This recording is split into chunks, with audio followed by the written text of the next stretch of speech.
In this video, we'll look at some considerations for preparing a layered composition to animate using kinematics.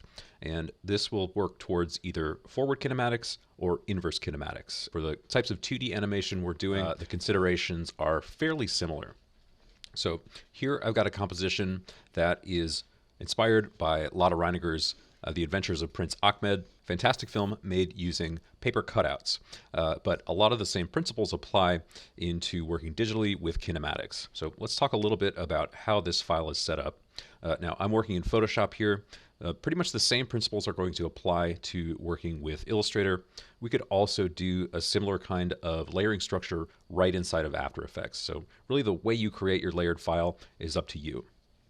But some considerations I've taken here include layering up pretty much every element in the file. And so thinking through which parts of this composition I want to move and which parts I want to stay still, and basically giving a separate layer to each part that wants to move separate from the rest of the composition. I've also made sure to take into account overlaps between layers and the stacking order from background to foreground. So let's take a look at some examples of that. So we can see here with my head layer that is sitting behind the torso, and you can see the neck is sort of long. What that's going to allow us to do is rotate the head once we get it into After Effects and once we get either forward or inverse kinematics set up. That's going to allow us to rotate the head and not have a gap between the head and the neck. So I can sort of simulate that here in Photoshop just by going up to the Edit menu and clicking Free Transform, and then placing the anchor point of that layer, somewhere around where I would expect the joint of that neck to be. So it's probably going to be somewhere around here. And this way, I could make rotations here to give some movements to the head, but the way that that overlap is working, I'm never left with a gap that would, show that those are obviously two separate parts. So let's hit Escape here to get out of my transform. The way that I've colored each of these layers here is, deliberately in contrast with its neighbors, and that way you can see a little bit more easily which layer is separate, from the one that's next to it. So for example, I have this upper arm layer, and that's separate from the torso and the forearm. That's going to allow me to rotate that arm around its pivot point, which would be, around the shoulder.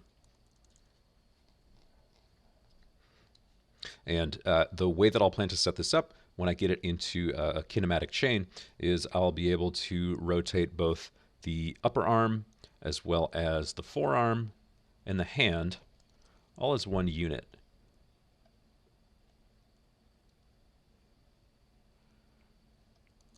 So you can see it doesn't take much to start thinking through how we'd like to chain elements of our composition together. In this case, it's a human figure, but of course this approach could work to any sort of, segmented thing. Maybe it's a snake, maybe it's a chain.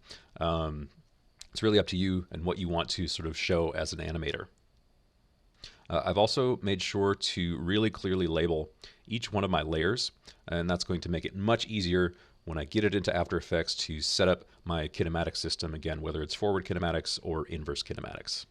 Last but not least, I've just made sure to adjust the scale of each of my elements so that it's where I want it in proportion to the animation viewport. So right now, my file is 1920 pixels wide by 1080 pixels high, and I can see that if I go up to image size. So that matches with the size of the animation composition I'll be using in After Effects, and sizing it this way allows me to make sure that the figure I'm going to be animating will be in proportion to the rest of the frame or any other elements that I might layer into the scene.